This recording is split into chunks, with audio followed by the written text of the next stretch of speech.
Let's just try to shift this one's up.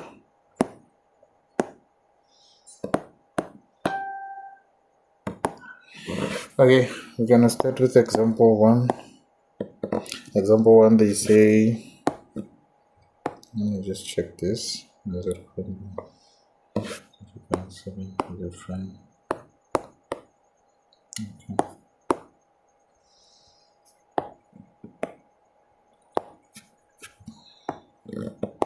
Example 1, it says calculate an integral of your cubic. So this one also it's straightforward. We're just gonna simply run through it.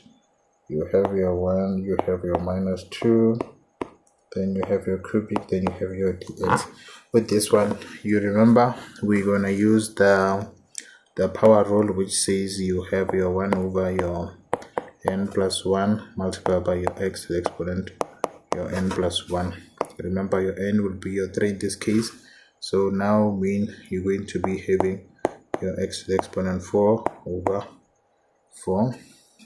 So remember you have to find it in this region between 1 and -2. So your 1 would be your a, no, your 1 would be your b, which is the bigger one. Then your a would be your -2 in terms of the fundamental theorem, because you remember the fundamental theorem, it says we have our f of b minus our f of a, which is basically what we're going to be doing. So now you'll see that, okay, you have what? You have your 1 to the exponent 4 over 4 minus your -2 to the exponent 4 over 4.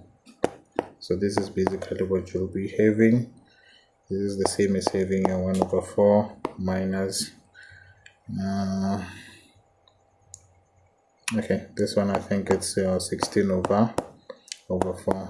Then 1 over 4, it's 0.25, I think it's here. It's 0.25 minus 16 divided by 4, it's your 4 minus your 4. Then this will be the same as your minus 3.75. So that's the first way you can do that one. Then the second one, they say find the area of the region between the graph of y is equals to your cubic. It's still the same thing. You can do it graphically or you can do it like this. So remember, with this chapter you still have to remember your parent function. If you look at this one, what's this one? This is your cubic graph, and your cubic, you remember from grade 12, it's a graph that looks somehow like that. So it means without even having to calculate the values with the table, you already know that, okay, in this side you're going to be having that -2 this side, -2 this side, and this side you're going to be having that one. But let's just go this side and just like I write it properly, that you're going to be having a graph that looks like this. So it's going to be somewhere like that. And one another way you can quickly confirm this one, you can just like use a table. You have your x and y, but for now I'm just gonna do it like this just to save some time. You're gonna have your -2, then you're gonna have your -1, then you're gonna have your 0, then you're gonna have your 1. You'll input those values, then I assume at -2 it's gonna be there, then at 1 it's going to be there. Then now what does the question say? The question says find the area of the region between the graph. Then these are the two regions they're basically referring to. You go and check that, okay, they're interested in this region,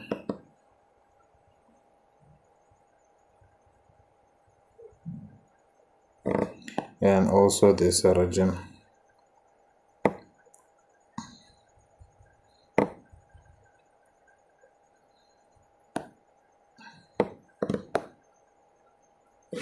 you see. But now you must remember that, okay, what do we have this side?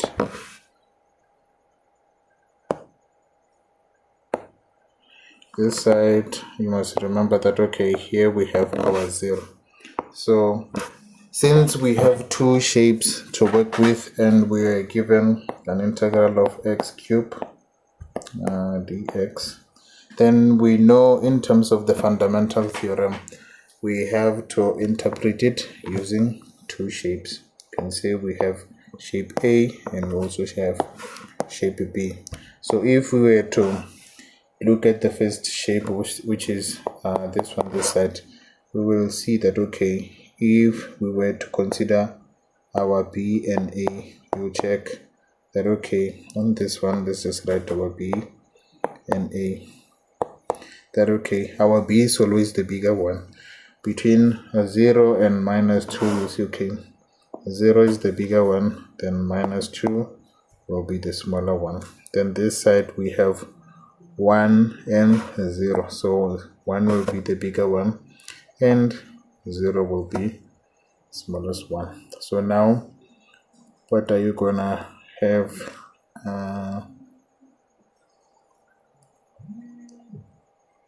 Someone is calling me.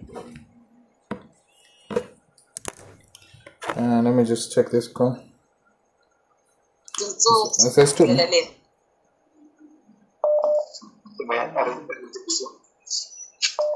Langwa.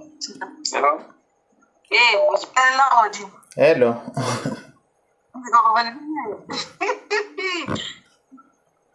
Like I.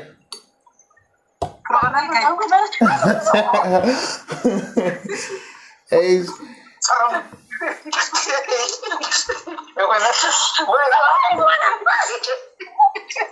Okay, mom, too.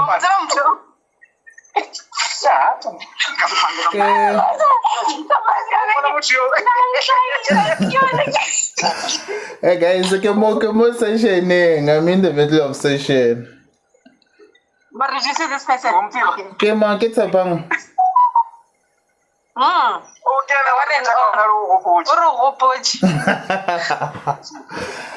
Unfortunately, Nunga's for no bolela because I'm busy to tutar. No,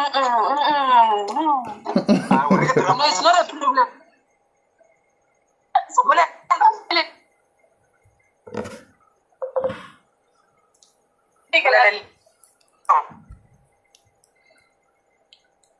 Hey guys, so sharp, so sharp. I'll give you a call. Hey, so okay, guys, sorry about that. That was my sister. As I was saying, we have two regions. Let's see.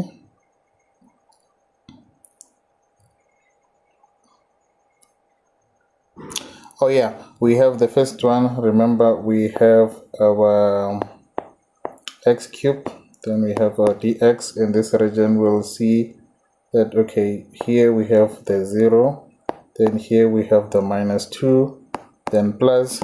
We have to do the same thing on the right hand side, that, okay, our b will be 1, then this side will have our 0, then we have this. But now we've already found the antiderivative of our x cubed, you see. So now it means we can write something that looks like this, that, okay, we have our x to the exponent 4 over 4.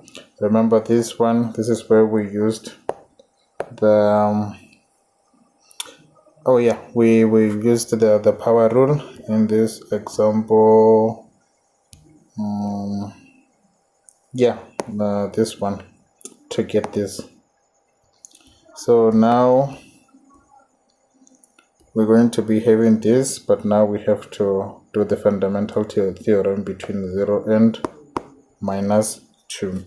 And we also add the one on the left hand side, that will have your x to the exponent 4 over 4, but this side we are doing it between 1 and 0. So let's quickly do that. Then this one will be your 0 to the exponent 4 over 4, then a minus into your minus 2 to the exponent 4 over 4 plus into your 1 to the exponent 4 over 4 minus into your 0 to the exponent 4 over 4. Then this one you can basically just cancel it out. Then this one you can also cancel it out. Then now you know you have your minus 16 over 4 plus your 1 over 4. Then this would be the same as your minus 4 plus your 1 over 4, which is your 0.25. This is the same as having your minus 0.75, which is the same as the one that we got here using the first method. So the other one you can just like do it straight or do it using a graph, you see. So does anyone have a question on the first example that we did?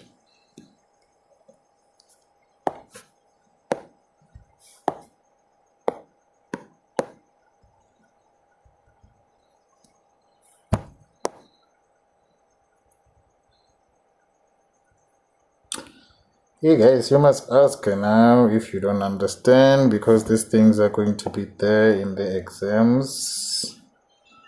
Ensure that you understand now. So I have a question. Okay. Why is it that from negative 2 to 0, we're not making a negative? Which one? So like from negative 2 to 0, right? It's below the x-axis. Like it's in the negative y-axis, right? Yeah, you mean this Why isn't origin? it negative? This Yes. origin. Why is it negative? Oh, that one. Yes. It's when we're finding we make the assumption that it's negative if we're calculating the net area. In this instance, we are only doing the integral, so that's why we do. Because like I remember the last example we also made that mistake. Let me just check. I think it was a mistake, the locus on the same thing, because you will see if you use that you won't get the same answer. Yeah, okay, at least it doesn't have a name on it. So I just want to show you something from this was someone's working. Then you see before we made the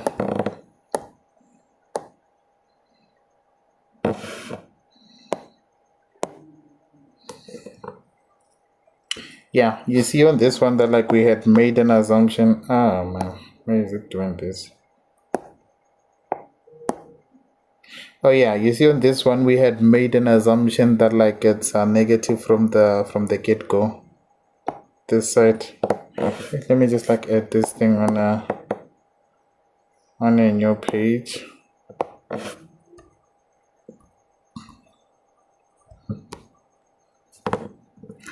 Konje, where's that example? Oh yeah, it's this one. So that's why you see we only do this if it's a net area. So in this example we just like assumed that like it's going to be like that, hence you can see the negative this side, and if you use the negative this side you're going to be getting 4 plus 1 over 4 at the end. You won't have answers that are going to be equal. You see this side we got minus 0.75, then this side you're going to get something different. You're going to get your 4.25. So you only assume before you can do this the thing if they say something like calculate your net error. If it's just integrals, you just like do it the normal way.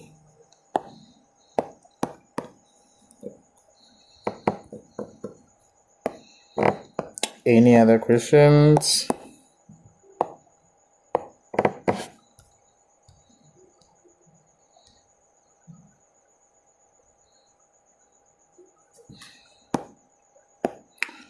Okay, I'll just like assume that like everyone is sorted, then we can move to the next one.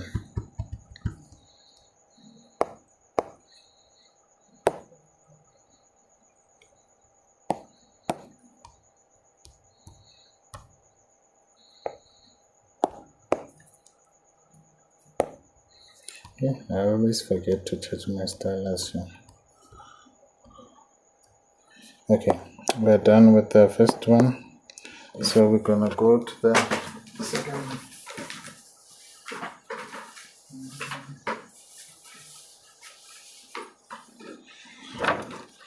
The second one is saying find the area of the region between the graph of y is equals to your cos your x over 2, the x's, and the lines x is equals to pi and your 2 pi. So with these ones like this, what I do, I normally just quickly write down the formula that like I use to convert my degrees to radians or radians to degrees. So I would say I have my degrees equals to your radians multiplied by your 180 over pi. Or perhaps if you don't want to do it like this, you can just know that okay, your pi it's always equals to your 180 degrees. Then if you have your 2 pi, you know you have your 2 by 2 times 180, which is your 360. You see? So now it would mean if you are given your x is equals to pi and your x is equals to 2 pi, it means you're going to be working at this region where you have your 180 to your 360. So to quickly just like to confirm with this formula, if perhaps maybe you can't remember, if your pi is 180, you'll know if you want to work out the degrees this side, you will say okay, what is your radian? Your radian this side, they give you a pi. You will say you have your pi multiplied by your 180 over pi.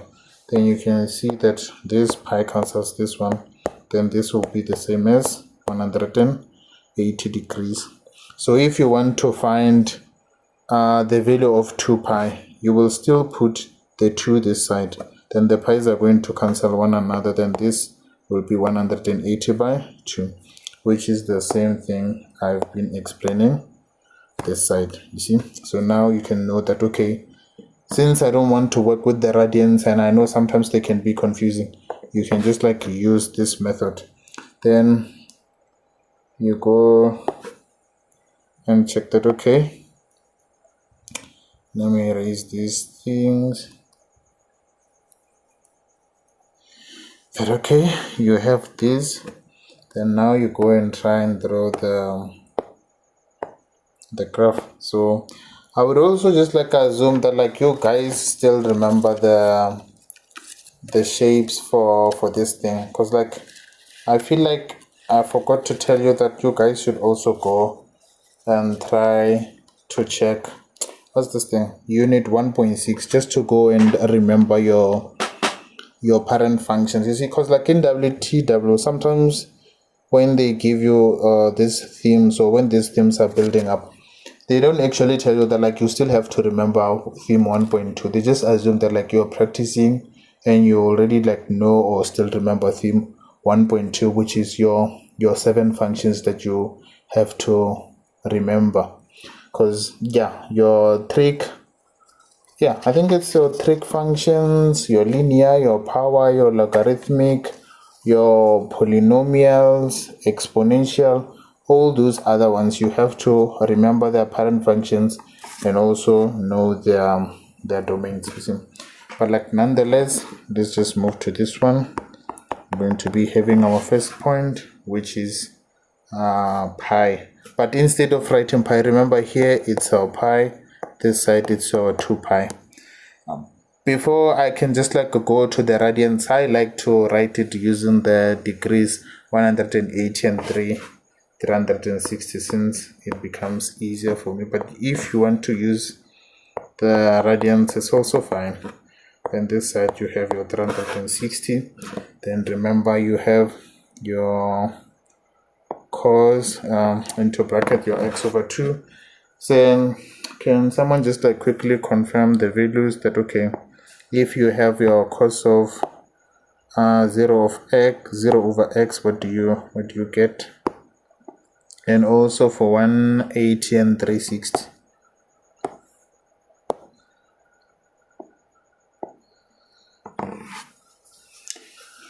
starting with 0, 0, 180 and 360.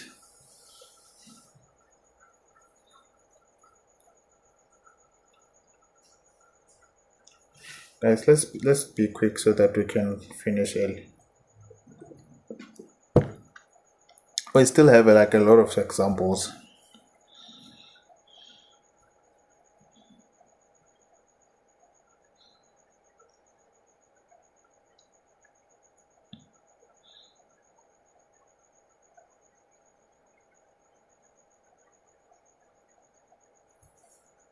What's the answer for the first one?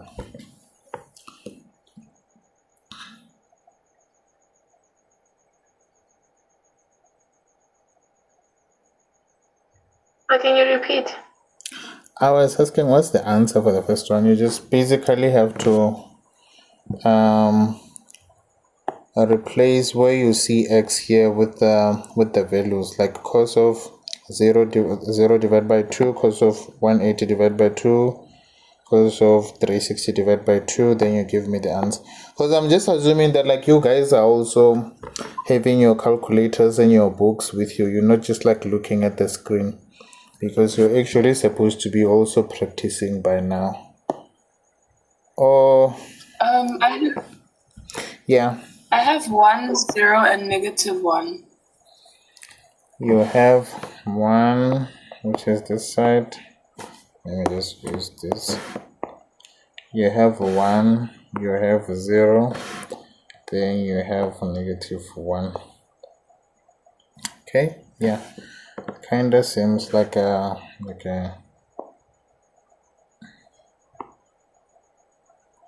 see, so it's going to be something that looks like this. Then now remember our restrictions. Our restriction was basically from 180 to 360. It means now we're only going to be considering this region, this side. You see? So it's this. So now we just have to go and try to find the antiderivative. So what would our antiderivative look like? We have cos of x over 2 dx. Then we can say, if we're using the u substitution, we let our u be equals to the internal part, which is x over 2. Then if we try to find our derivative of x over 2, we know we can say we have our du is equals to, then you know this one can be written as 1 over 2 multiplied by x. So if I'm going to be finding the antiderivative of that, I'm basically going to be left with 1 over 2 dx. Then if I'm making dx subject of the formula, it means now I'm going to be having your dx is equals to your du divided by 1 over 2. So you know your dx is equals to your du multiplied by 2 over 1. So you know that if I'm having my du divided by 1 over 2, this one I can just flip it upside down if I'm multiplying. So this is the same as having your dx is equals to your 2 multiplied by your du. You see, so where we see where we see our dx, we're going to replace it with our du. Where we see our dx, we're going to replace it with our du. Our dx is this side. So now what we have integral of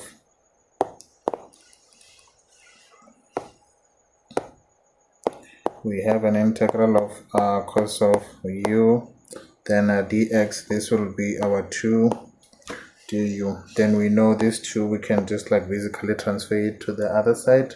Then now what we have 2 cos of u du.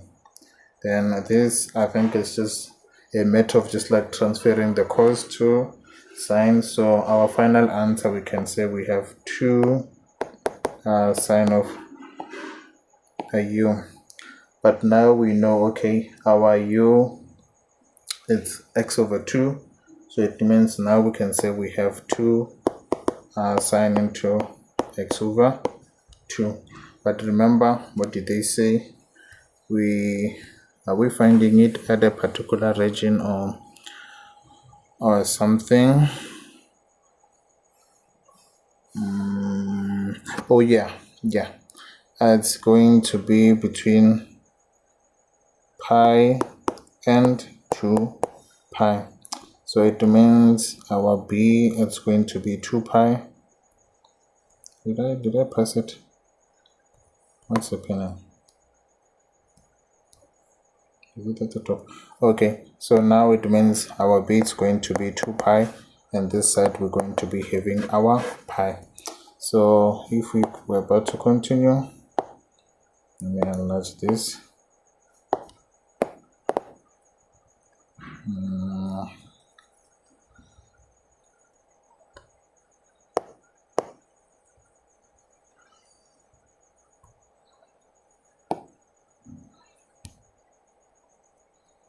Okay, then we have this. We'll say we have, remember the fundamental theorem says we have our f of b minus our f of a, and as usual this one will be our b, then this one will be our a. Then let's quickly calculate that. We have our 2 sine into your 2 pi over 2, then minus your 2 sine into your pi over 2. Then this cancels this.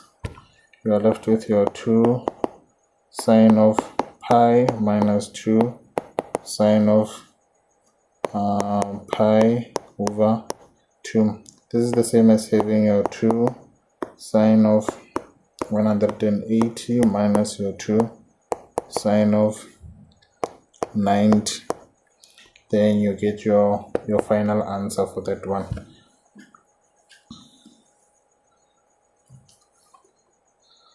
It's negative 2. That's minus 2. So these people are disturbing me.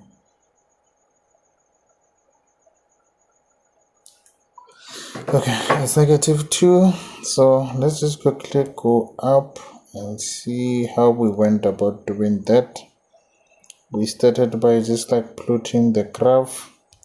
Then after plotting the graph, then we checked our restriction that okay, it's between pi to 2 pi. Then after that we went and found out the antiderivative. Then after the antiderivative, yeah, we're basically done. You just have to input, then use the fundamental theorem. So you just mainly have to keep the steps in your head. Then okay, the second one, more or less the same thing, but with this one now it's just difficult to draw the parent function. So if you can't draw the parent function, you can just like quickly go do your antiderivative, then yeah, start doing the calculations. Or I think there was another method where you use a number line, but like yeah, I'll just like also check again if I'm correct. Yeah, I'm correct on that one, but like yeah, I just have to go and check how exactly do we go about using the number line.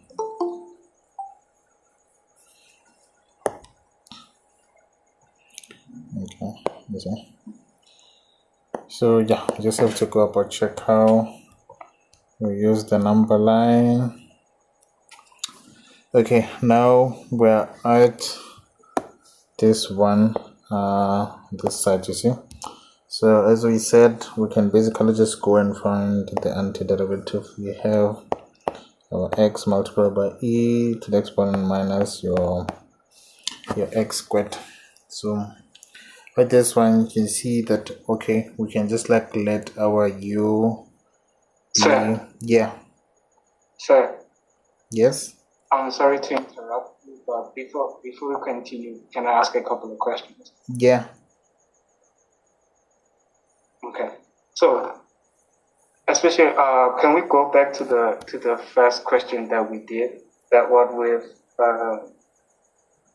x cubed? Yeah.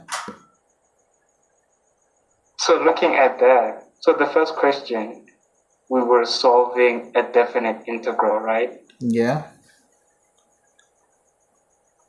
And the second question, we were looking for an area between a graph and the x-axis using a definite integral. So my question is,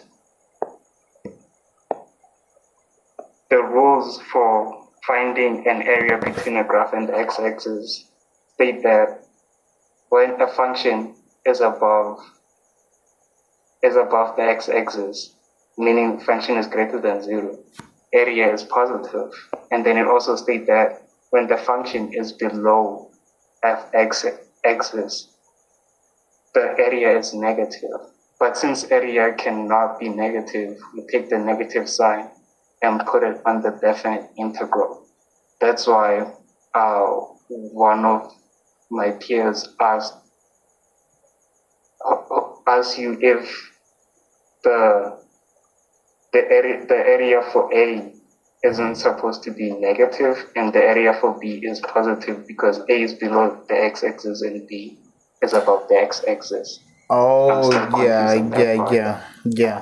I think that you've also just like tried to explain it in a perfect way that like they would use in WTW, because like if maybe you have something like this, then you say you have your -2. If they ask you what's the distance between this, you can't say you have -2. You would say the distance would be 2. But also the one example that like I've explained, it was when you guys use, but I don't think you guys use the net area. The way they would explain it, it's like the way that like you did, you see. So yeah, thanks for that one. But like yeah, I think there are also just like some examples we'll touch where not this one, where they explain such stuff. Now that this one. Okay, yeah, it's this one. Let me just like put it here. Then yeah, after this one we'll just like quickly move back to the other one. So yeah, with that one you were spot on. So do you have any other question, or you just wanted to highlight on that one? Yeah, you can continue. So the answer for question 1, the second one, finding the area between the graph. So the answer is still -15/4, not 17/4. Not the answers. I think they were the same. You got 17/4. 17/4. Is it giving you -3.75? Because the answer. I'm looking at my lecture notes. And my lecture notes, in the class we got 17/4 because area A, in this case, like you mentioned, it's below the x-axis. So we put negative instead of just saying all of them are positive, according to when we refer to the rules of area between a graph and the x-axis. Wait, let me just like check. Okay, the first one we got -3.75. Yeah. Then this second one, just like I gave it in this form. Don't tell me about the 15 because I don't have a calculator with me. Oh, my bad. -15/4 is the same as -3.75. My apologies with that one. And let's start the second one. The second one I got, well, in the class we got 17/4, which is 4.25. 4.25, which is Konje, why do I mix things? Let me just check. In the class, did you guys do it like this? I didn't get that. In class, they introduced that negative. Yeah, they made the assumption before they can do the thing. Because that part is on the negative, ne? They did it like this before they can Yes, that part. Yes. Yeah, cause like even in the other class I did it like this, but like only realized later that like you use this method if you're only doing the net area. Hence you'll see now we're getting two answers that like are different. Here we got minus 3.75, then here you get your 4.25.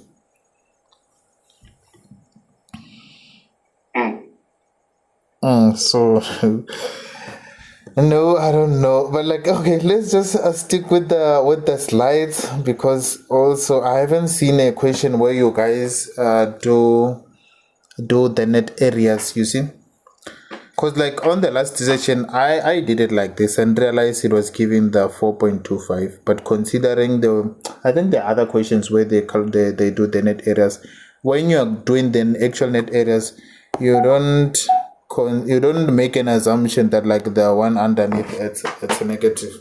But just to be safe, we'll just like follow the slides. So basically what he's saying, those maybe if you don't understand, we have something that looks like this.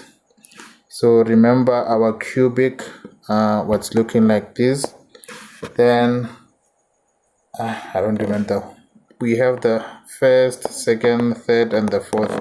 So these ones that are in here, you know that they are positive, then these ones are negative. Remember, if we have this and this one, we're going to consider this one as being negative and this one as being positive. We're just going to be following all those other steps that like we did. Then we're going to be having something that looks like this, because remember we're also trying to add them together. So this negative, it just like indicates that now we're dealing with this one in the third quadrant. So that's why I did it like this way. So even when the student was sending this question, they were mainly asking why is it not giving the same answer, you see. So if you do it like this, it's going to give you your 4.25, you see. But like yeah, we'll just like follow what the slides are saying, but like I'll also go and confirm again. But like I remember that one, it has to be when you're doing the net area. But just to be safe, we'll just follow what the slides are saying and we put a negative if it's below. Then if it's above, we consider it as a positive. Then okay, thank you, sir. Sharp. Where's the other questions? Where's the other question? Oh, okay. We're solving this one.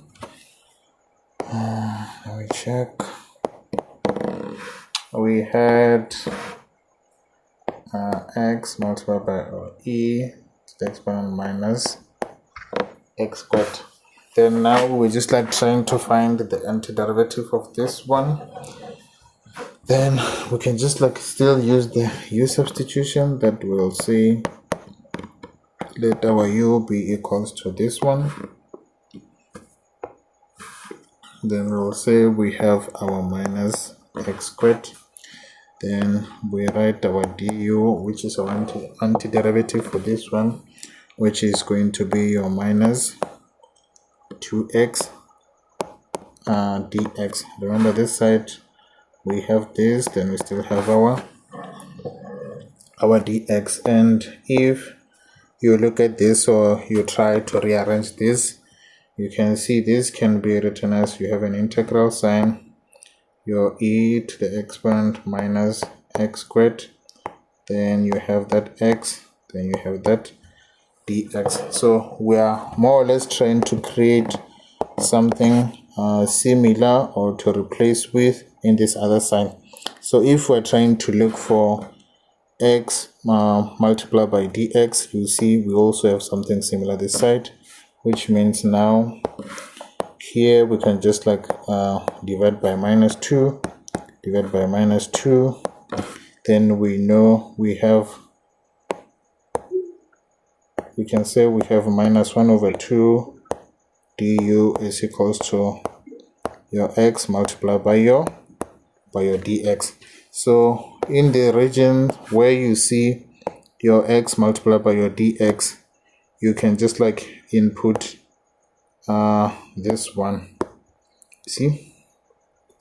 So now we go down that, okay, we have our integral sign, we have e to the exponent du, then we have minus 1 over 2 du. So now we just like replacing the x multiplied by the dx by this one, since the x multiplied by dx is equals to this one. Then you know that this one can be transferred to this side. Let me just erase this. Then we have minus 1 over 2 integral sign e to the exponent u du. Then you know your e to the exponent u or your e to the exponent x, it doesn't change, so you can just go and rewrite it like this, but you remember that your u is your minus x squared. Then we were finding between which region between 2 and 1. So yeah, that's that. Then we're still going to be using the fundamental theorem.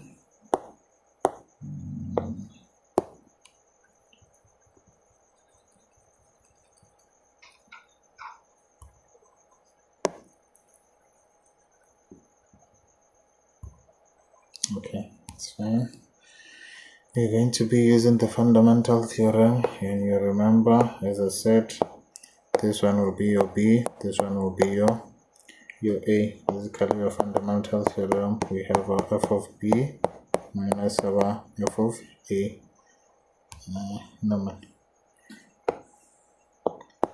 Then okay, now we have minus 1 over 2 e to the exponent minus into your 2 squared minus into minus 1 over 2 e to the exponent minus into your 1 squared. Then you get your answer for that one.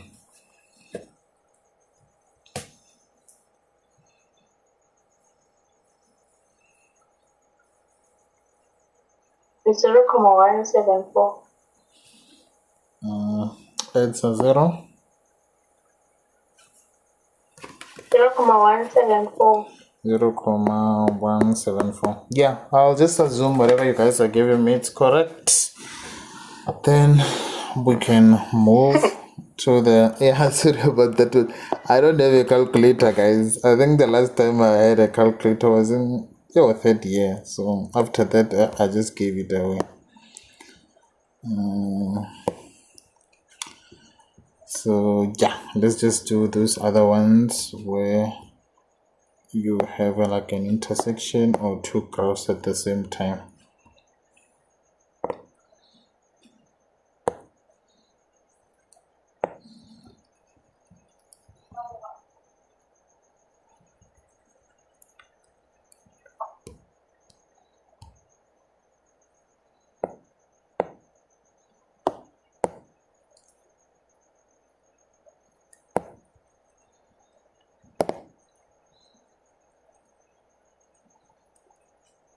Okay, let me just like explain number 5 since it's just similar to the other ones.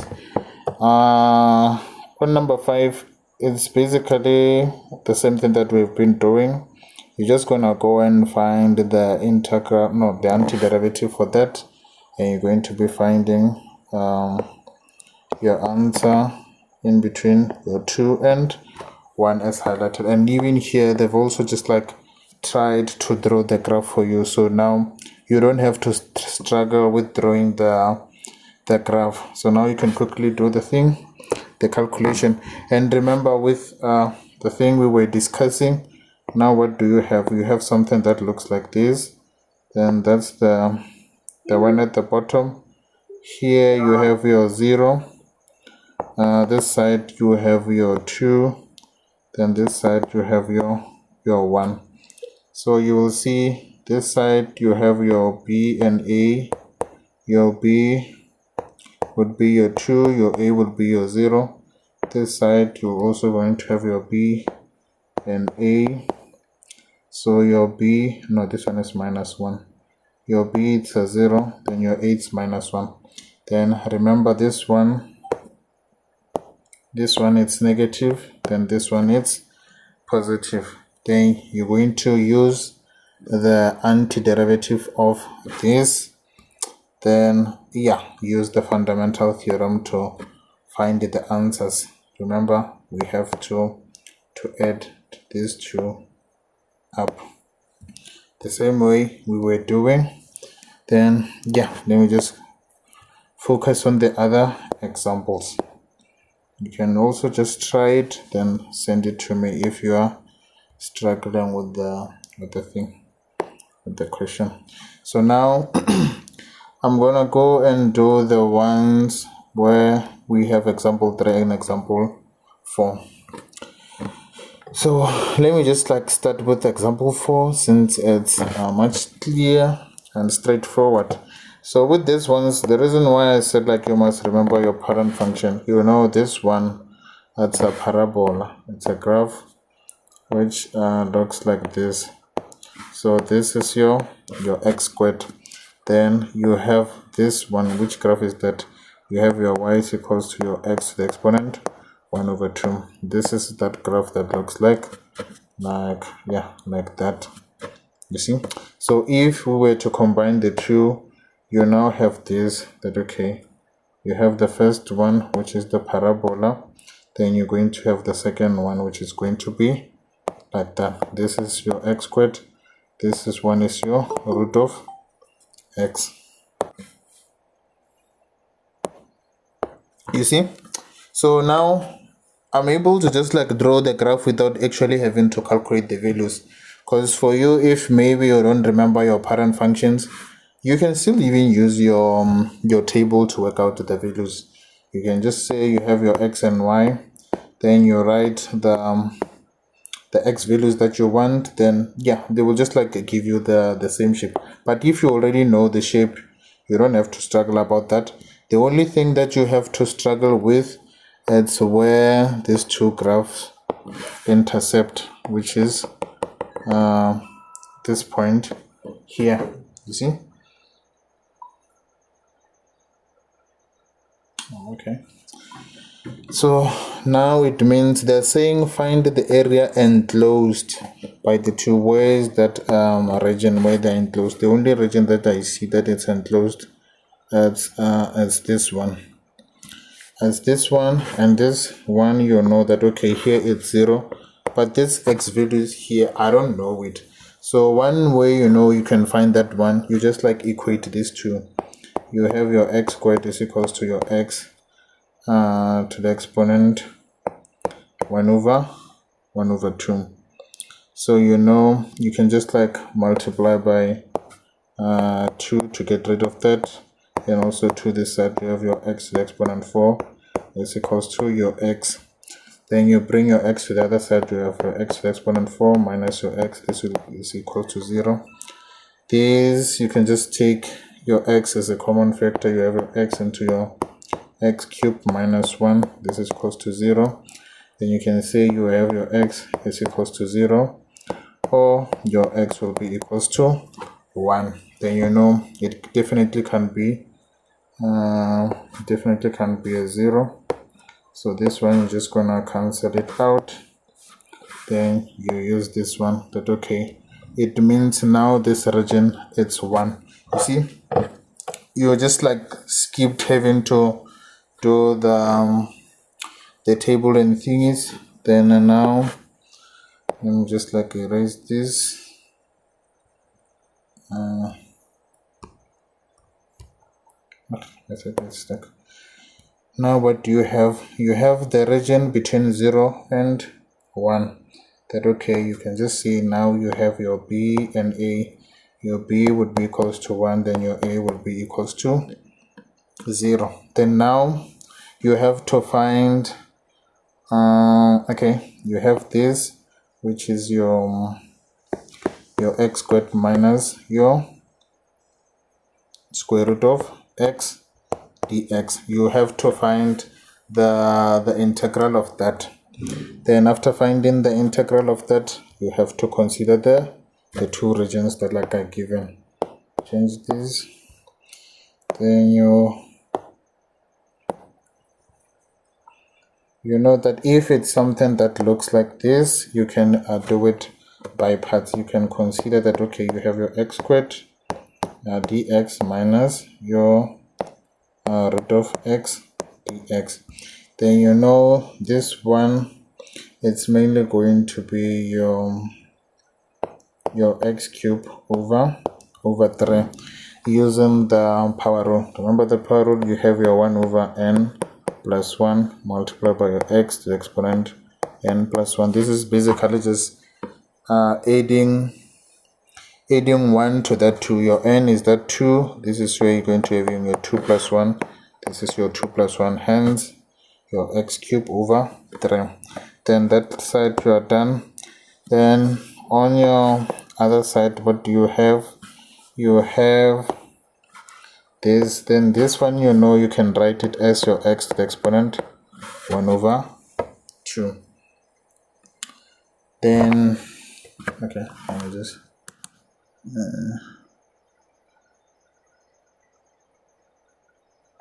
okay, yeah, you can still use the power rule that you have your 1 over n plus 1 multiplied by x to the exponent 1 over 2 plus 1. Even this one is 1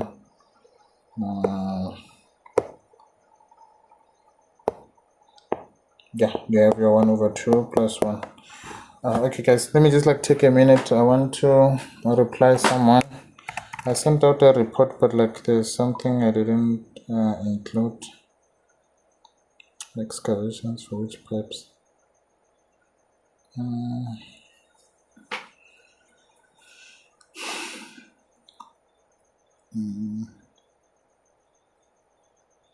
Maintenance.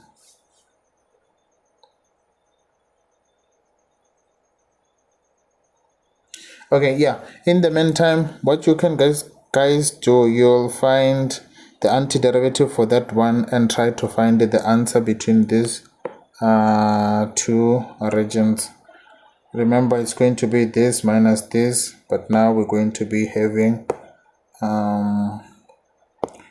going to be having something like this.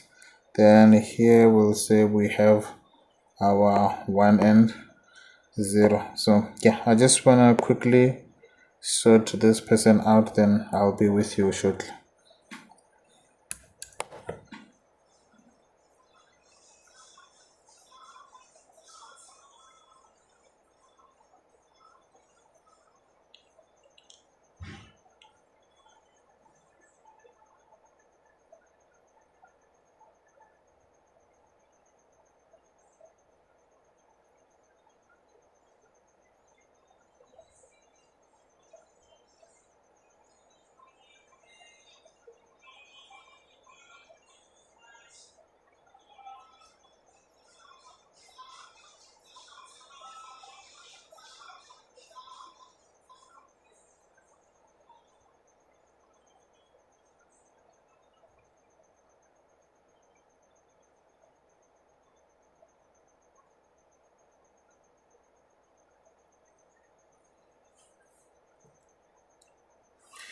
Yo, what's that there?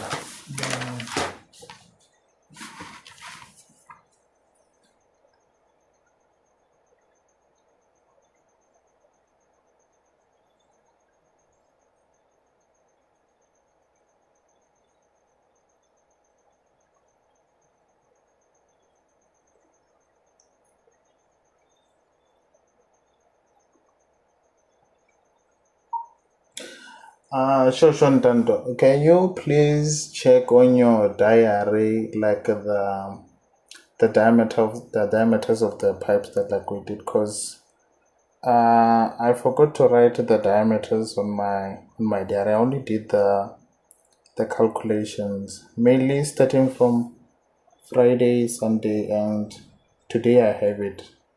Cause like I remember we moved from the this other section near the church.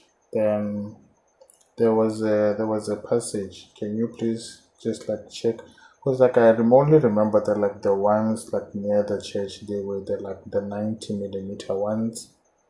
Then on that side, I'm not sure if it's the 75 or the 1110.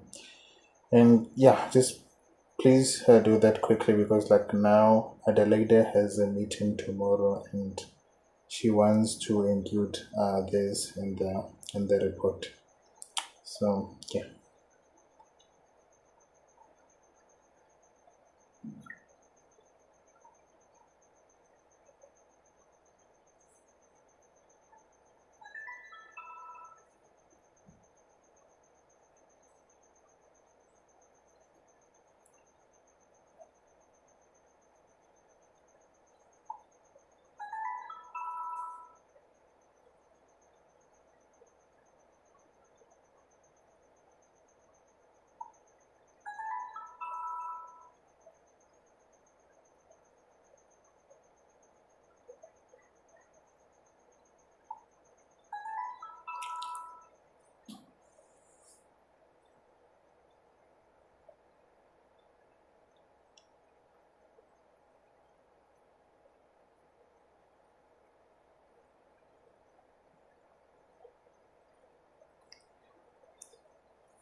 This bro.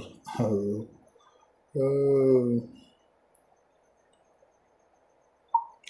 Okay, can you please maybe do me a favor because like I'm also busy with something here, and also I can't just like make an assumption because they have to make sure that they order the correct pipes, because I can't just say they've used the 90 ones instead of the 75.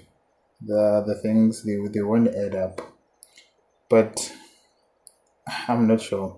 Just like check and just like tell her that like I'm busy with something. So yeah, just don't tell her I'm tutoring. So yeah, I'll check with you after.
Okay, guys. Let's continue.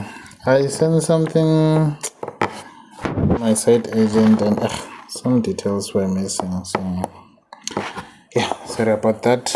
So let's just quickly do this. Then for this one, as I said, we have x to the exponent 1 over 2. Then this can be written as what? As your 1 over 2 plus 1 multiplied by x to the exponent 1 over 2 plus 1. This is the same as having, let me just erase this side, that we have 1 over 2 plus 1. I think it's 3 over 2. 3 over 2. Then this side we have x to the exponent 3 over 2. And remember this side here, we can just say we have 1 divided by 3 over 2. This is the same as saying we have 1 times our 2 over 3. Then the one at the top, we just leave it like that. Then we have our x to the exponent 3 over 2. So which means now we have our 2 over 3 x to the exponent 3 over 2. So since we have that, then you have to work out the answer between which region. We said we have 1 and 0. So now you know that, okay, you're going to be having your 1 cube over 3 minus your 2 over 3 into your 1 to the exponent 3 over 2 minus the 0 part. I'm not gonna write it out, so just give me the final answer for this one. What did you guys get?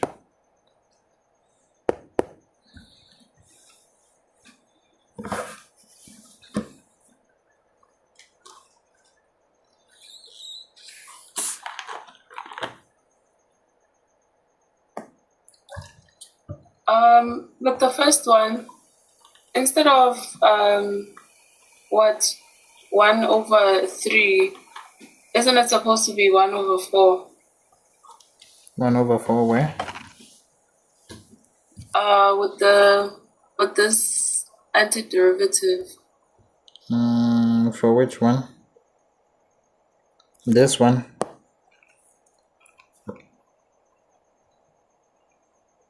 Oh, no. Okay, no, it's fine. I see my mistake. Okay, no stress. Sorry? Yeah? I just have a question on how do we know which graph to subtract from the other, like in the functions? And the functions. Oh, after drawing, what I do, I mainly just look at the one that it's at the top. But I'm not sure. Even if you do it vice versa, I think you're supposed to get to the same answer. But with me, I just look at the one that's at the top of the other one. This one is definitely going above this one. So hence, hence I said I'm going to have something that looks like that. Okay, thank you. So yeah.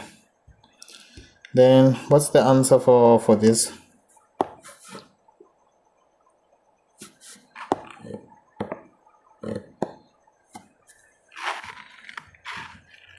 Negative 1 over 3. Just give me in what in decimals.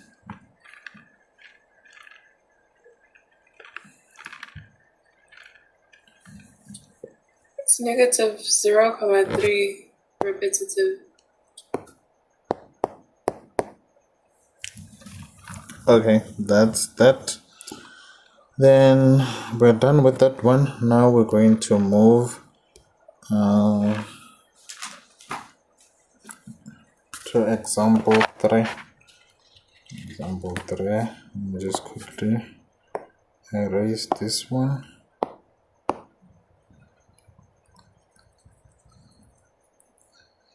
There we go.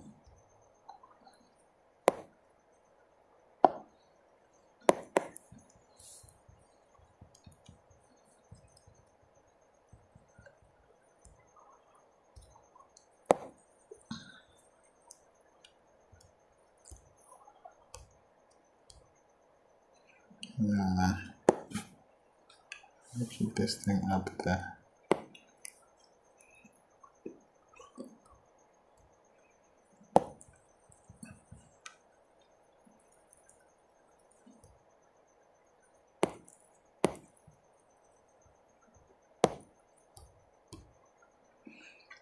Okay, now we're gonna go to example 3.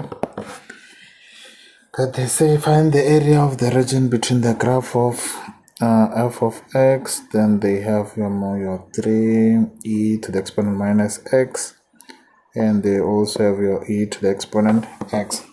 Then now we go again and check, okay, what are the parent function? We have your e to the exponent minus x. Then how does that graph look? The graph of that looks like that. But for e to the exponent x, this one is for e to the exponent minus x. But for e to the exponent x, it's on the other side.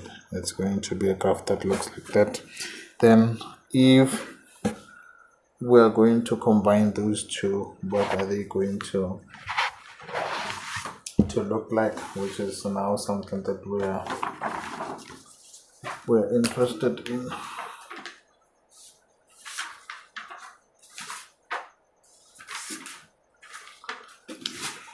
So it mean this, okay, it would mean now we have something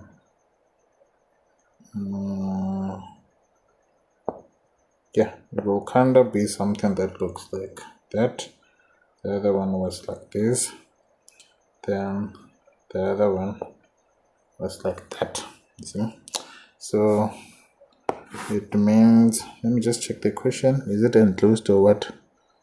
No, it's not enclosed. It's not enclosed. It means now we're going to be having graphs that looks like this. Then this one was just the one for 3e to the exponent minus x.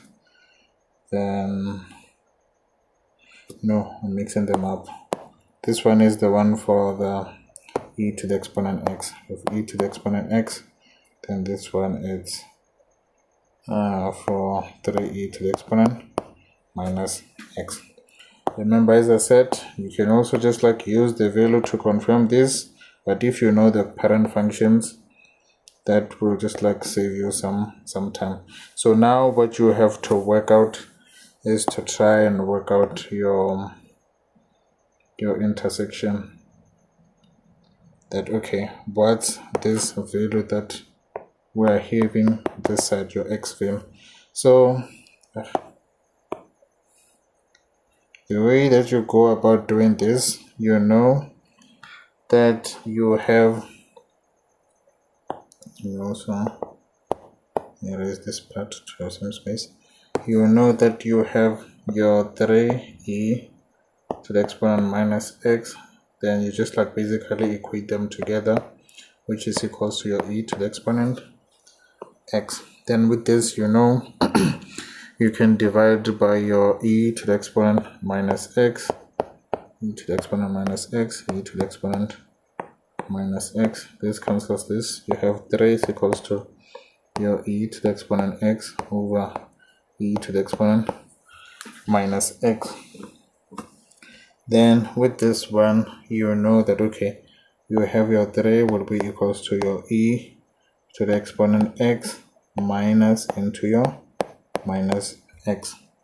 I'm sure you guys still remember the exponential rules from grade 12. So you have your 3, it's equals to your e to the exponent x plus x. So this is the same as having your 3 is equals to e to the exponent 2x. So each and every time you see your E, you already know that like in order to remove your E, you must introduce your ln. And if you have your ln and you want to remove it, you know you're going to be introducing E. So it's vice versa. So it means now we're going to be having your ln of 3 will be equals to your ln of E to the exponent 2x. Then we have your ln of 3 that's equals to, you know, you can actually bring this one down, which is going to be your 2x, your ln of E. Then you know you have your ln of 3, which is equals to your 2x. Then your ln of E, this one is equals to 1, basically having your 2x multiplied by 1. Then you can divide by 2, then your x would be equals to your ln of 3 divided by 2. Then what's the answer?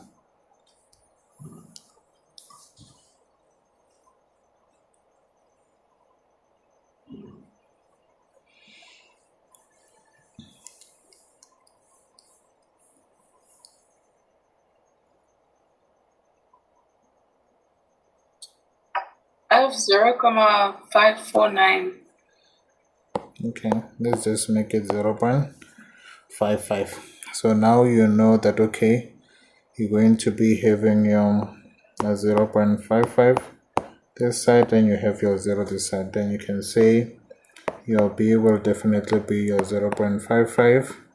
Then your A will be equals to your 0. So now what you have to work out, you know that, okay, we go and check your E to the exponent x is the one at the top, so this one is the one at the bottom. So you'll go and say, okay, I have this E to the exponent x minus your 3 E to the exponent minus x, but remember this is between 0.55 and your 0. Then you will see, if you try and find the antiderivative of this one, it won't change, it will still be the same. So you just write it as it is, then you're going to work it between 0.55 and 0. That okay? If we use the fundamental theorem, you have your E exponent 0.55 minus your 3 E to the exponent minus 0.55. Then you will have your minus into your E to the exponent to 0 minus your 3 E to the exponent minus 0. So yeah, don't just like make that mistake that every time you do your zeros you're going to be having your 0, because like your E to the exponent 0, it's 1, you see. So you can just like find the answer for that one.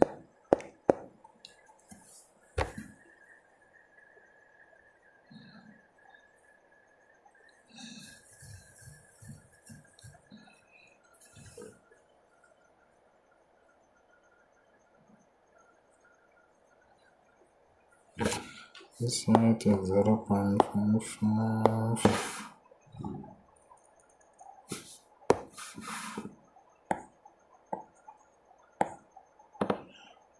Yeah, 0.55, 0.55. The zeros next.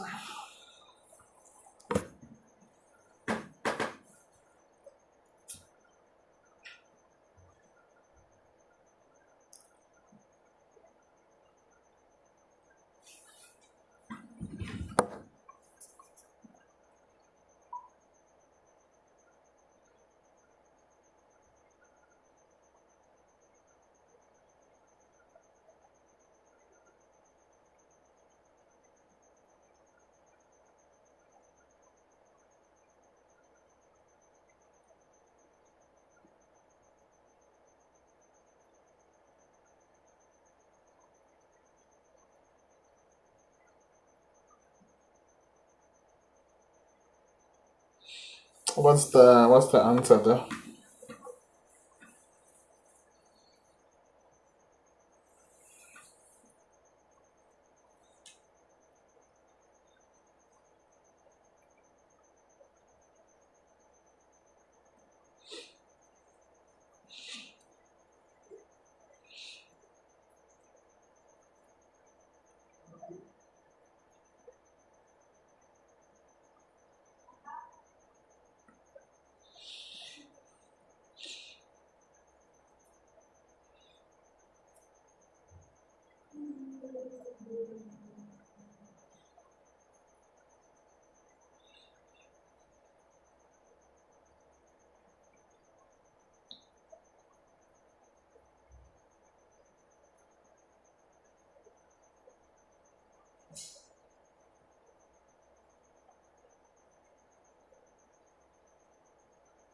I'm getting 2. You get into.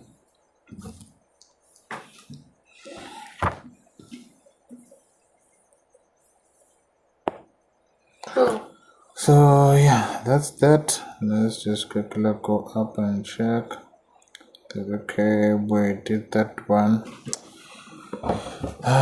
Okay, we did everything this side. Let me check the other questions. Let me just like wrap these things.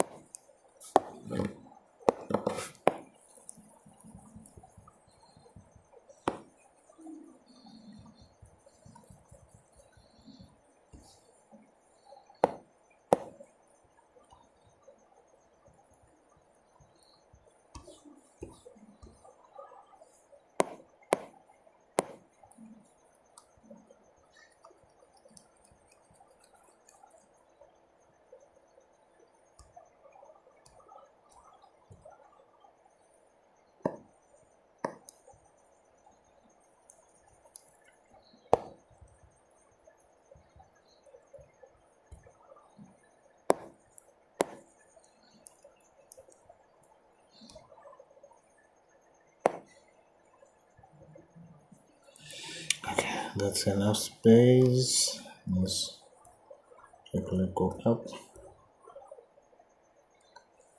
We're done with this one, so I'll just remove them.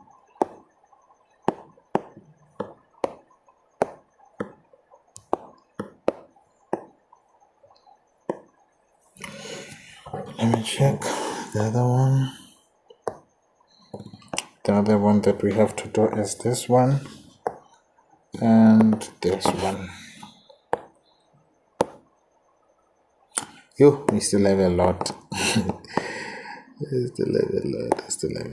But like, let's just try to be first. So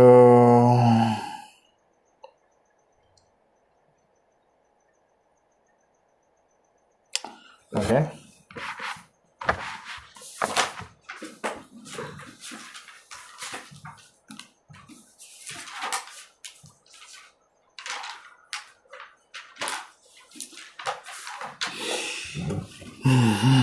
I can interpret this one. I'm just basically checking that, okay, which ones can I run through, but yeah, it seems like I'll just like have to do everything. I'll just like have to do everything.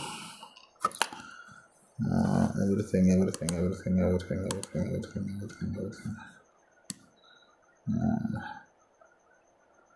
Let me check something.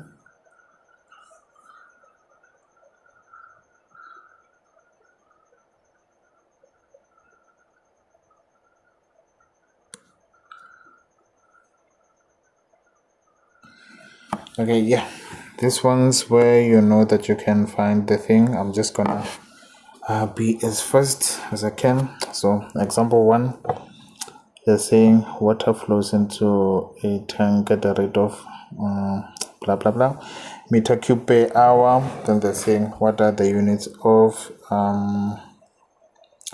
this. So they didn't give you the units, so they even give you your A and B this side, which is something you have to notice. They give you your A and B. Then if you have to find your units with this example, you would mainly have to use your fundamental theorem. Remember the first one, this would be equals to your f of t. So it now mean for your number 1, if we were to interpret this using the fundamental theorem, we have this, then we have B, we have A, then we have our f of t dt. Then this is the same as having the f of B minus our f of A. Then this is in what in meter cube, you see. So it now means this would be the answer that they are looking for. See? Then second one, they're saying find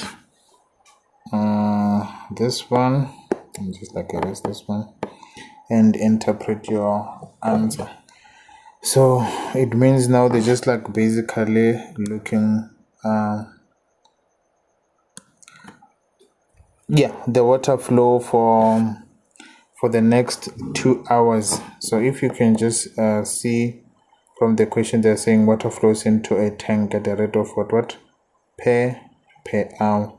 So if you say something like this, you know that okay, what are your restriction from your 0 to 2, and this 2 is your 2 hours. So basically they just want you to find the rate that flowed into the tank after the 2 hours, and in order to do that you have to find the antiderivative of this one. Then after finding the antiderivative, you work out the answer between your 2 and 0. Then you just say okay, I got this answer, say during the first 2 hours or whatever, a certain amount of cubic meter flowed into the tank. But like let's just quickly do it.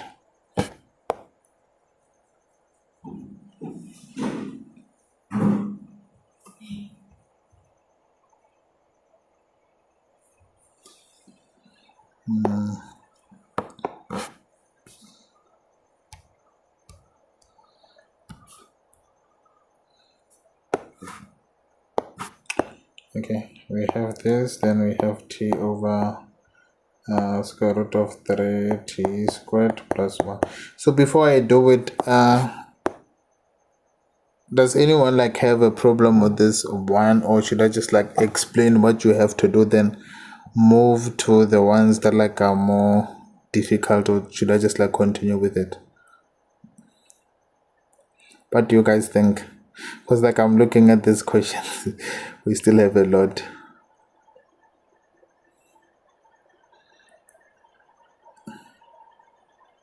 Should I just like explain it, or we just also go through each and every step?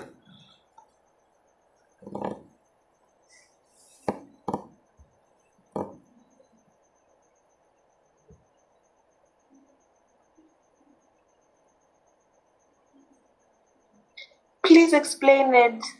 Oh, okay. No stress, no stress. No stress. What did I said? We have this, we have t over square root of 3t squared plus 1. Then we can just say okay, we can just like let 3t squared plus 1 be equals to our u. Then you'll know that our du would be equals to your 6t dt. You see? Then now you can say our dt would be equals to your du divided by the 6t. Then we can also say that we have dt is equals to your du multiplied by 1 over 16. So where we see the dt, let's see, remember this, it's where we have the dt. See? So where we see our dt, we're going to be replacing it with the du. So which is this. So now we'll say, what do we have? We have t over square root of 3t squared plus 1. I was supposed to just write the u.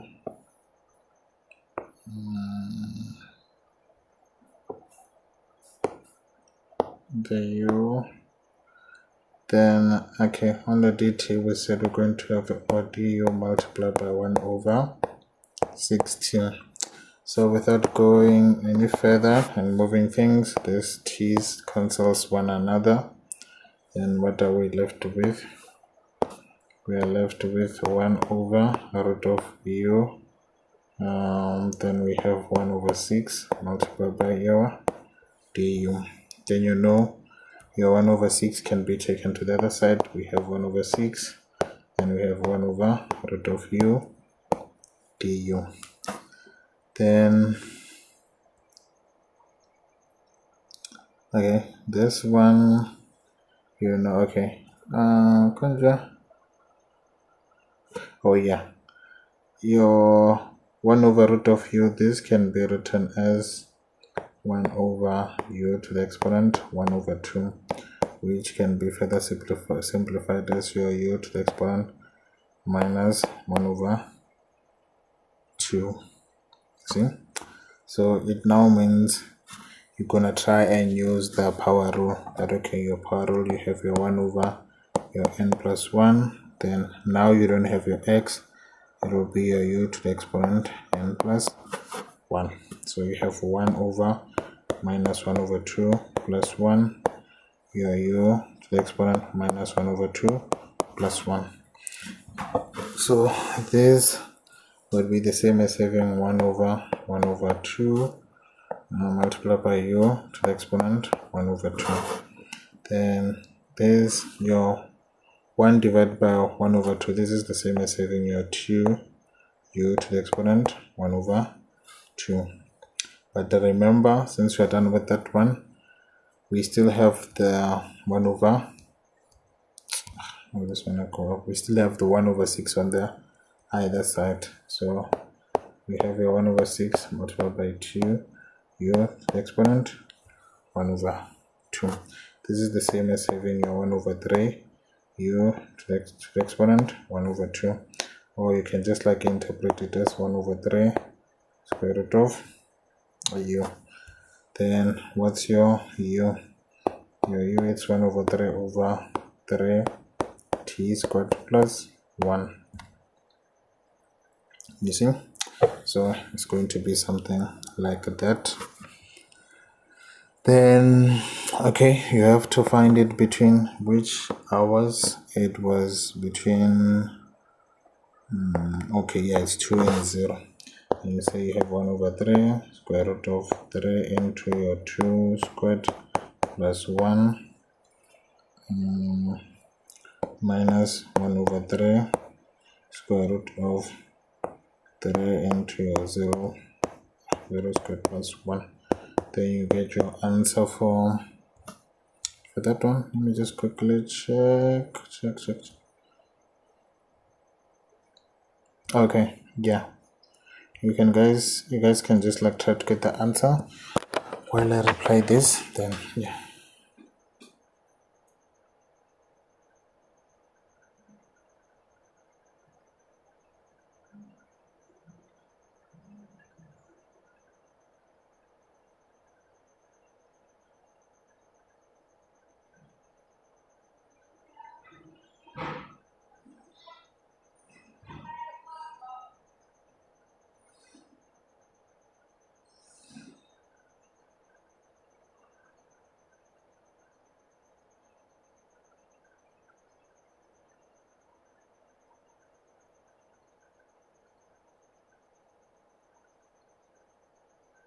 Zero 0.87. Yeah, I'll write it just now. Let me just like respond to this.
Yeah, this person.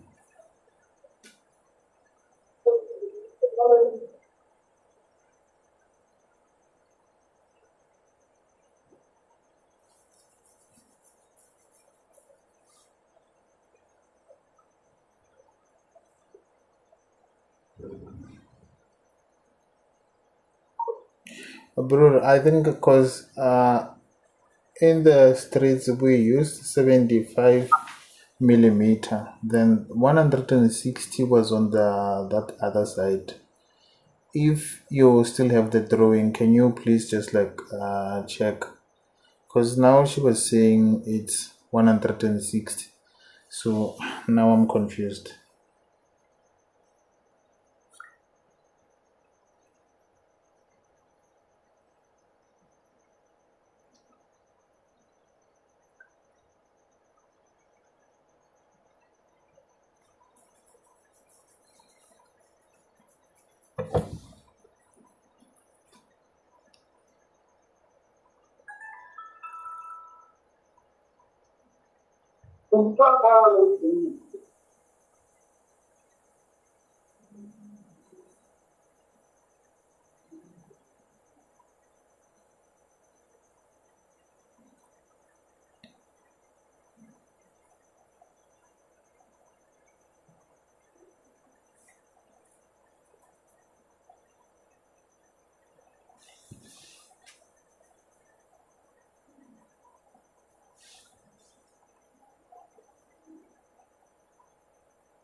Okay, so it's just like I'm trying to fix work stuff at the same time and then my thing.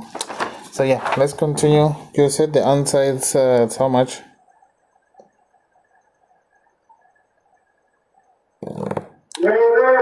The person that was giving us the answer.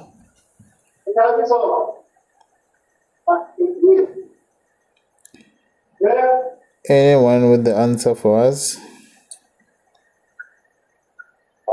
0.87. 0.87. So yeah, you're just gonna go. Remember, if this is in section B or whatever, you'll say something like, okay, for the first 2 hours you had your 0.87 cubic of water that flowed into the tank. Then let's just check the second one.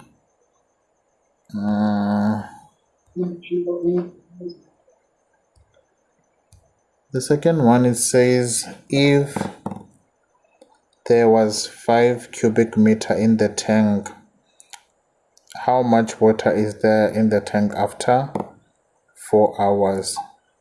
So it means initially now we had 5 cubic meter. So after 4, it means we're going to add whatever answer that would get after 4 hours. So basically now they're just like looking for the increase. What's the increase between these two? So it means you're going to be adding 2 with something. So to quickly do it, it means now we're going to be having what? We're going to be having 4 this side. Let me do this. I'm going to be having 4 here. Yeah, and just write it in red. I'm going to be having 4 and 0. Then this side we can just like put that 4. There's someone whose mic is still on and there's background noise. Yeah, if it's like that, what are you getting?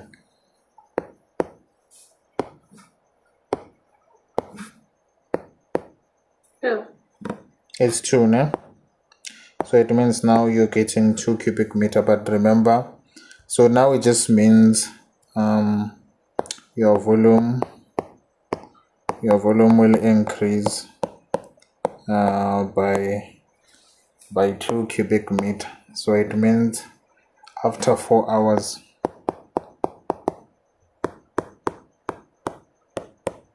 what are you going to have? You're going to have that 5 plus that 2, then it's going to have your 7 cubic meter.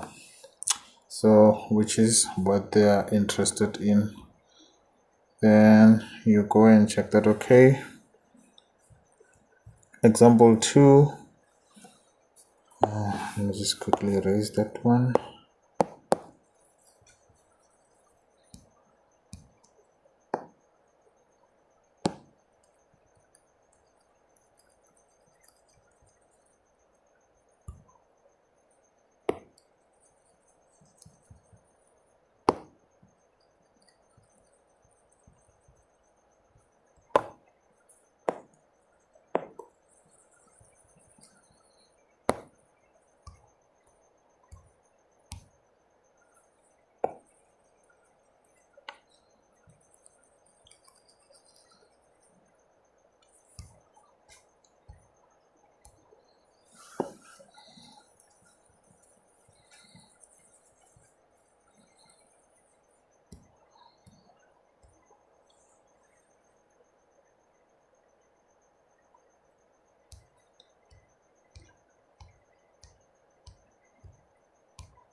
Okay, yeah, now we can do example 2. This person. 1 minute, guys. Yes, let's see this one.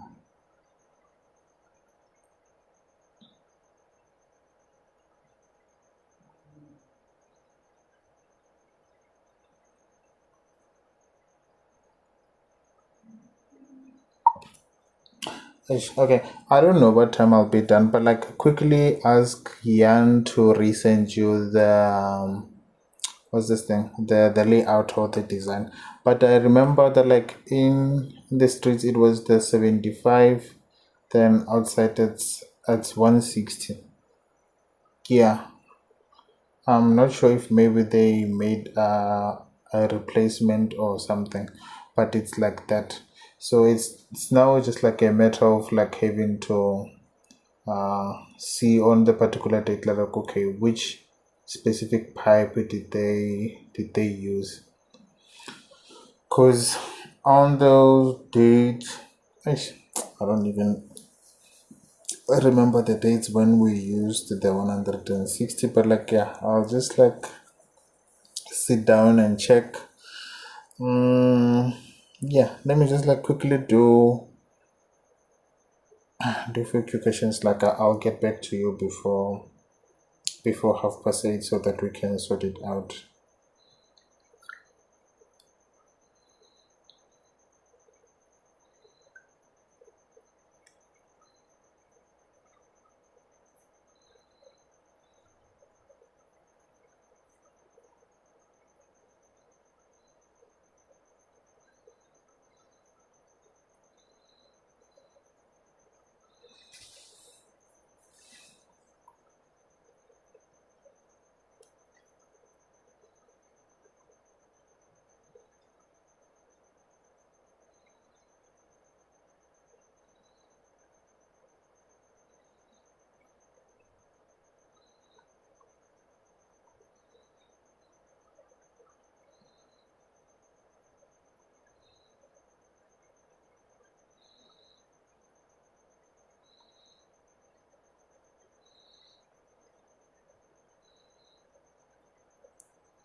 Okay, guys. I was thinking let's just do this a second once, then example 2 and 3 that you see here we can have another session tomorrow if you guys don't mind. Then we finish this ones because like now I'm having an issue with some of the guy that like didn't do the correct thing, and I also didn't include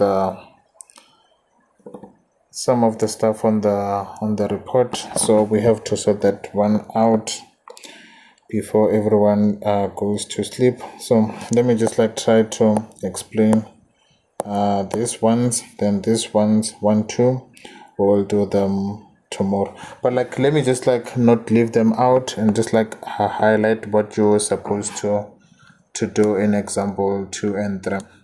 So first of all, you see they're saying the temperature of an object was 200 degrees Celsius and decreases at a rate of 8 degrees Celsius per minute. So now you know they're dealing with what? You're dealing with minutes, which is something you have to note. You have your minute. They say find the temperature of the object after 2 hours. So if you're cross-referencing your 2 hours to your minutes, you know that okay, your 1 hour is equals to your 60 minutes. So if you have your 2 hours is going to be what? Your 2 by 60, then it's going to be 120 minutes. You see? So now what you have to find, an integral between 120 and 0 for your 8e. You have your minus 0.07 t dt, if I still remember. So that's this. Then you find the integral of that, then you solve using the fundamental theorem between your 120 and your 0. Then now you will see, let me just check, what did they say? If the temperature of an object was and decreases at a rate of per minute, find the temperature of, so the answer that you're going to get, the temperature of an object was 200 degrees Celsius and decreases at a rate of degrees per minute. Find the, you're basically going to take your 200 degrees, then you deduct the one that you're going to get from that answer, which is this one, then you get your final answer. For the second one, you more or less do the same thing. Why is it like this? Let me just like try to remove the one at the bottom. The second one, it's more or less the same thing. So they say the height of the water harbor wall changes at the rate of minus 2 sine watt meter per hour. So now you're dealing with hours. They're saying if the height at 6 o'clock was 15 meters, find the height at 2 o'clock. You see? So now you know change in height, it's mainly between 6 o'clock and 2 o'clock. It's between 6 o'clock and 2 o'clock. So now we can also look and say, okay, at 6 o'clock we had 15. So in this example, change in height, basically we have to work it at which interval between 0 and 8. And why am I saying between 0 and 8? Remember the 0 where we had our t is equals to 0. This is our reference from our starting time, which is 6 o'clock, and the difference between 6 and 2 is 8 hours. You see? So if it's like that, you go and also try to find the antiderivative of this one. So now you're going to be working at which region between 8 and 0. Then you get the the answer for that one. Then yeah, basically you'll be getting your delta H.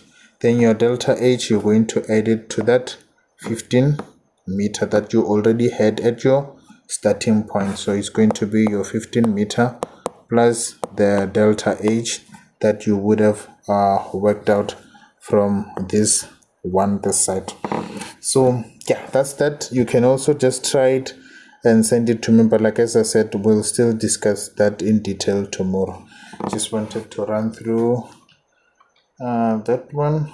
What's this person saying? Okay, he's saying sharp. So let's just go to the second examples. Because actually we were supposed to start with this questions, but like I wanted you guys to at least understand the basics before we can jump to solving this ones. You see, so if you have questions that looks like this, so they're saying in problem 22, but use an integral to find the specified area. Use an integral to find the specified area. Then 22, they give you under y is equals to that one, they have 6x cubed. 6x cubed minus 2. Then if you see something like this, you mainly know that now you have your restriction between 5 to 10. So this one, it means this one would be your A, this one would be your B. So mainly what you have to work out now, you have to work out your integral of your 6x cubed minus 2 dx. Then you know this one, you can just like do it in parts. You have your 6x cubed minus the integral of 2 dx. This one, you know 6, you can bring it to this side. Then you have your x cubed minus your 2 dx. And what are you going to have? You're going to have your 6 multiplied by your x to the exponent 4 over 4. Remember here I've used the power rule. Then this side we're going to have minus 2x. Then you have to find it between which region? 10 and 5. 10 and 5. This side you're just going to simplify it, that you have your 6x to the exponent 4 over 4 minus your 2x. Then you still use the fundamental theorem. Start by inputting your 10, then deducting the minus 5 on the other side. So yeah, that's for the first one. Then yeah, I think we'll just like still redo them tomorrow, because if you look at this one, what's this thing? If you look at this one, what would be the parent function? The parent function would be this cubic, but now we have minus 2. It means now your graph is going to be something that looks like this, without actually having to use the table. You have your minus 2, then you remember the graph of cubic is going to be something that looks like this. So one way also you can quickly go through the graph, so just like check. I think online, what's this thing? There's this online tool. Is it this? It's Desmos. It's Desmos. You can quickly just go and check what the graph looks like, or if you know the parent function, you can just like use the parent function and see, okay, this one looks like that. Then going to the second one, what do they have? They have your 5 ln of 2x and also your y is equals to 3. Then if I have my Cartesian plane, I know I have this. Then if I'm about to draw my y is equals to 3, then this will basically be my y equals to 3. Then from this one you go and check. You have your 5 ln of 2x. Then what will be my parent function? My parent function is my ln of x. What does your ln of x look like? Your ln of x looks like this. But what is this 5 doing? This graph is just like ensuring the graph of ln of x becomes steeper, or it has like an effect in the vertical axis, and this two just like has an effect, just like yeah, it's just like compressing the graph by a factor of 2, you see. So now you know it's going to be something that looks like this. Then if I'm about to draw them together, it means now I'm going to be having something that looks like this. Then this will be your one where you have your 5, your ln of 2x. But what did they say on that one? They say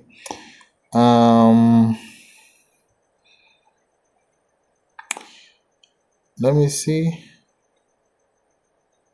under y is equals to 5 ln of x, which is this one. So under, you know that it's already along this side, because now we just like have to check the common area for these graphs. So under would be where I've highlighted. Then they say for this one it's going to be above y is equals to 3. It means now we're going to be focusing at which region? This one. You see, we're going to be focused on that region. Let me just check something.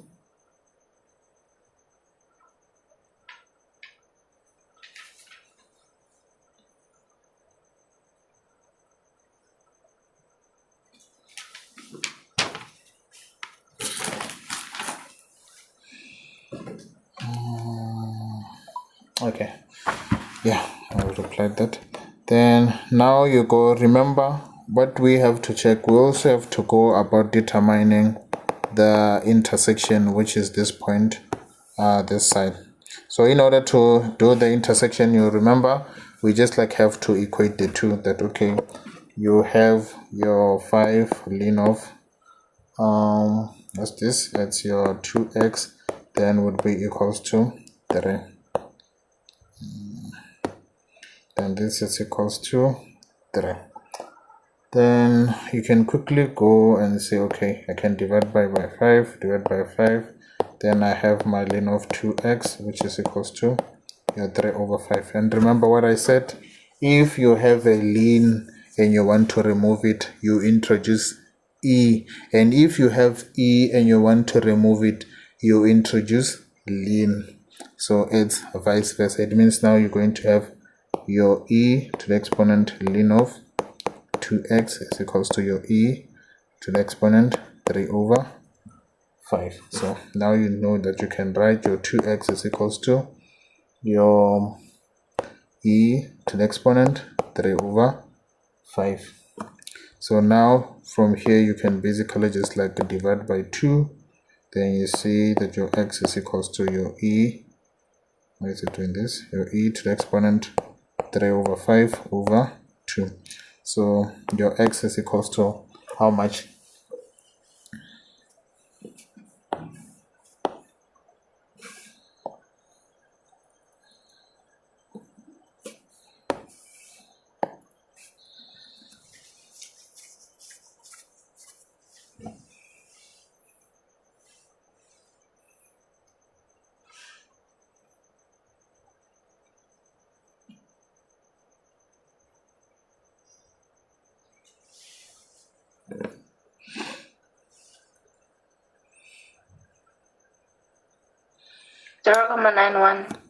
That's your 0.91.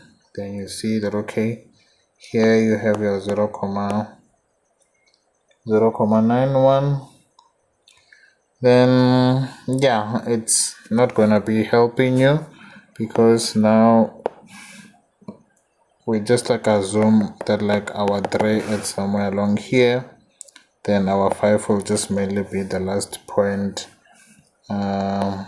around here, because remember what's our restriction on this one? It's mainly between 3 and 5, and you can see your 0.91 falls outside that. So mainly what are you going to be calculating for? You know, you're gonna be trying to solve this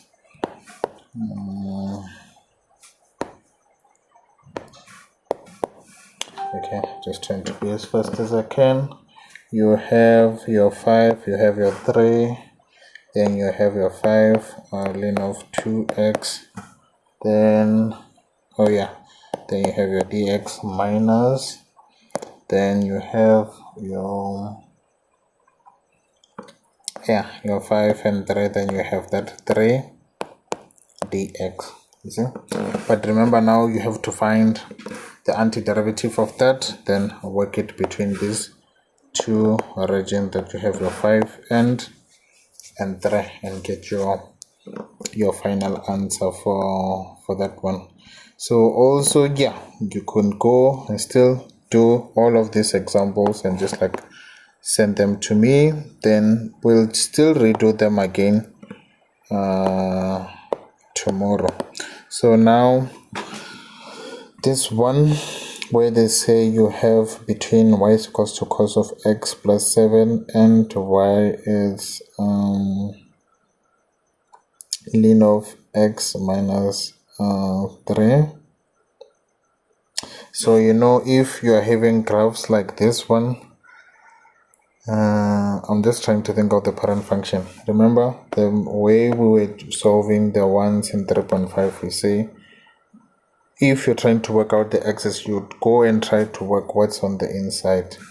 You will see this side we have x minus 3, that's equals to 0, then it means you have your x is equals to 3. Then since I said this one is your graph of ln, it means now the graph is going to be shifted by 3 units, going to be here and looking something like that. Then now you go and check the graph of cos of x plus 7. Let me just erase this one.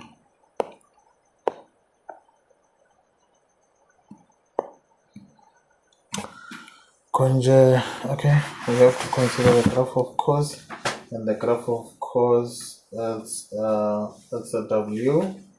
It looks more like a w. It's a graph that looks like this. Let me just like erase this. It's a graph that looks like let me draw it like this. We know the w. No man.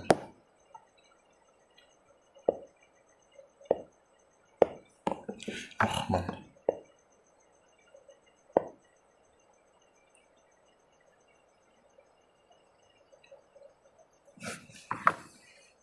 You're going to be having a graph that looks like that.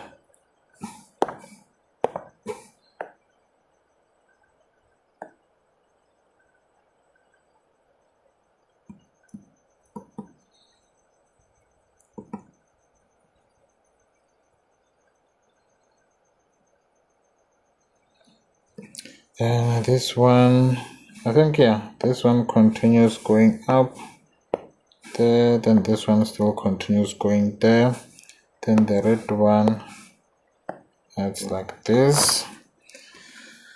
Then yeah, you can also still go about doing the intersection for this point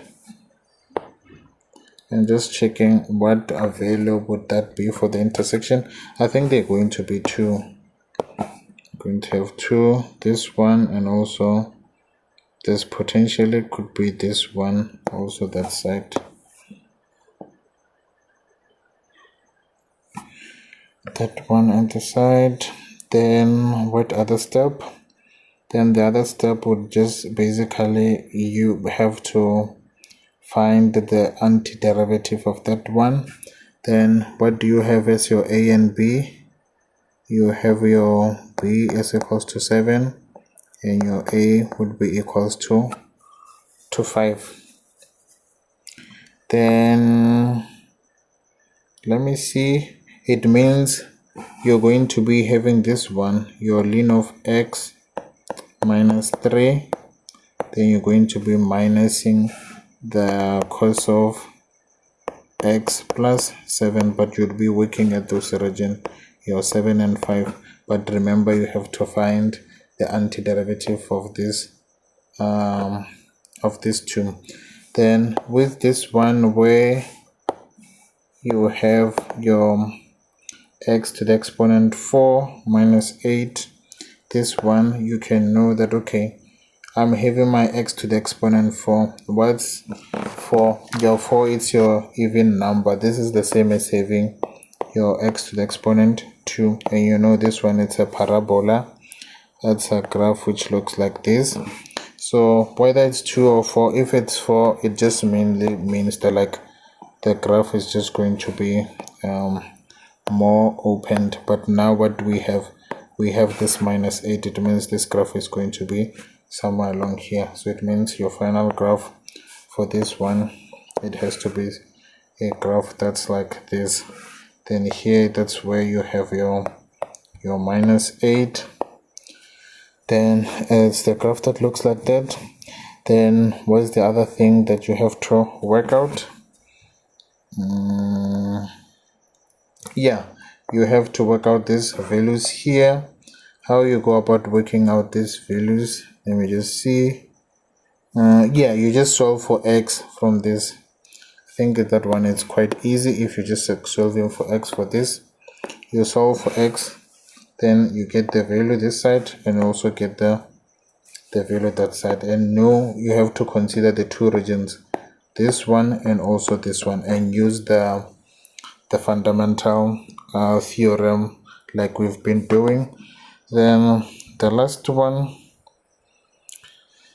they're saying above the curve y is equals to minus a plus e into 2x, and below the x's for x is greater than 0. This one, I don't know. You can't draw a graph from this unless if you draw it from table. I also can't draw it by looking. So let me check.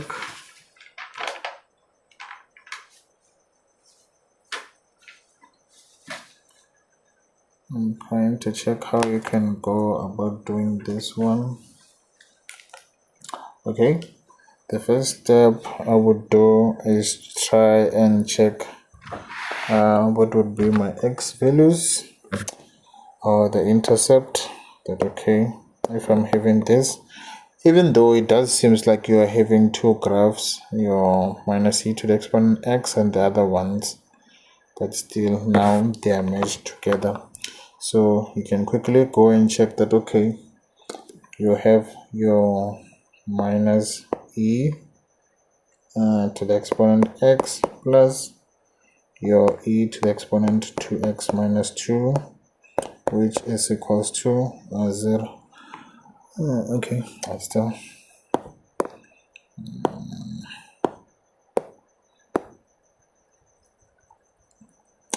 okay. You have this. What can you do? You can basically just take the minus e to the exponent x to the other side. You have your e to the exponent 2x minus 2, which is equals to your e to the exponent x. Then you know that okay, since we have the same e's this side, it means these ones at the top, you can just like equate them. Then you will see, what do you have? You have your 2x minus 2 is equals to your x. Then you take your x to the other side, you will be left with your x is equals to 2. Then okay, now you have this to work with. Your x is equals to 2 and also something about the 0. So now how can we go about testing? If we are about to test, remember what we now have. Okay, we check that okay, if we use 1 on this, just like try to input 1 on this function, this one, because in my mind I'm thinking that we're going to be having something between 0 to 2. Then try to input 1 into this. Just say y is equals to minus e to the exponent 1 plus e to the exponent 0, because like you're 2 into 2 into 0 minus 1. And just tell me, does it give you a positive or a negative answer?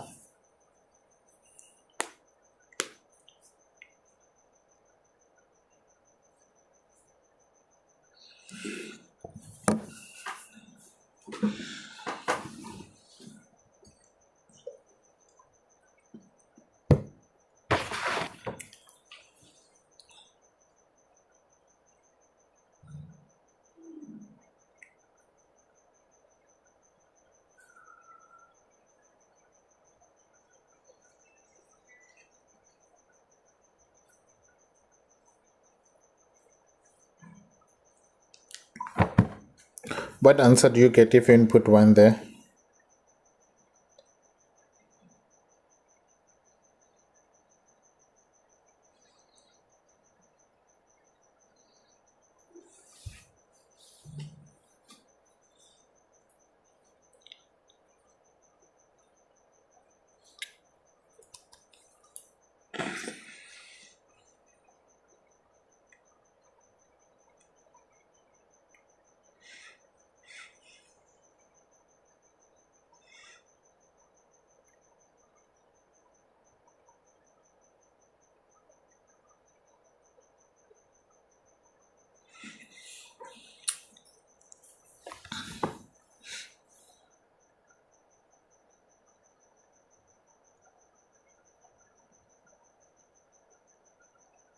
So what question are we doing? We're doing number 27. I just want to check the region. Seems like you guys are also even So where did you get the 2 for the 2x minus? I got it here.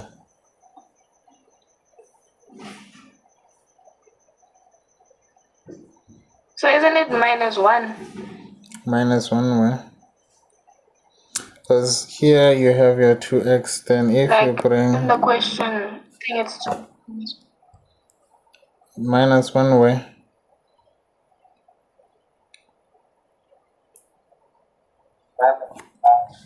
So in the question.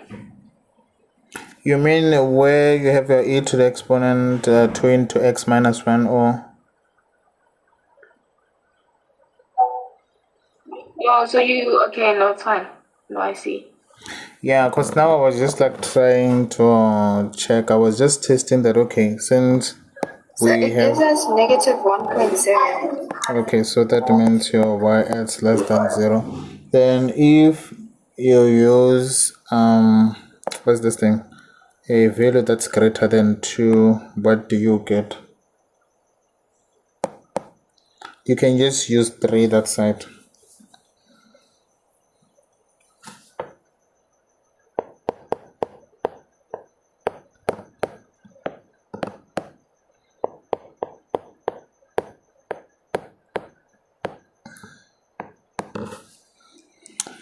If you can use 3, what do you get?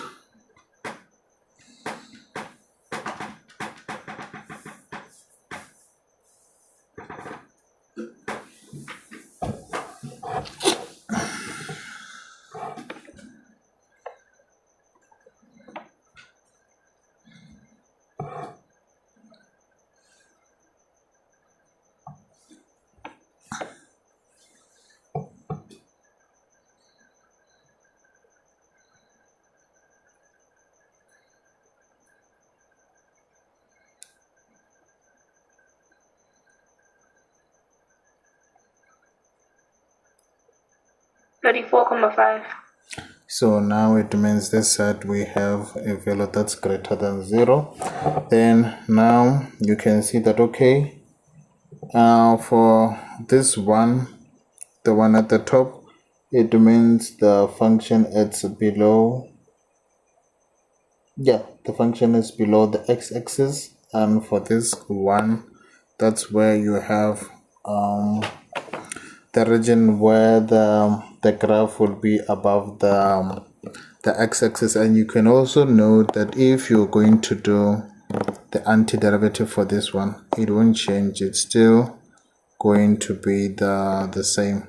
So it means you're just going to be having something like this, but now you're going to be finding your answer between your 2 and 0. But like as I said, we'll just have to make sure that like we do this question tomorrow again. For now, I was just like giving you guys an idea of like how you go about doing this, because now I have to sort out this guy and make sure that like the report is ready, because they're saying they have to use it in tomorrow's meeting.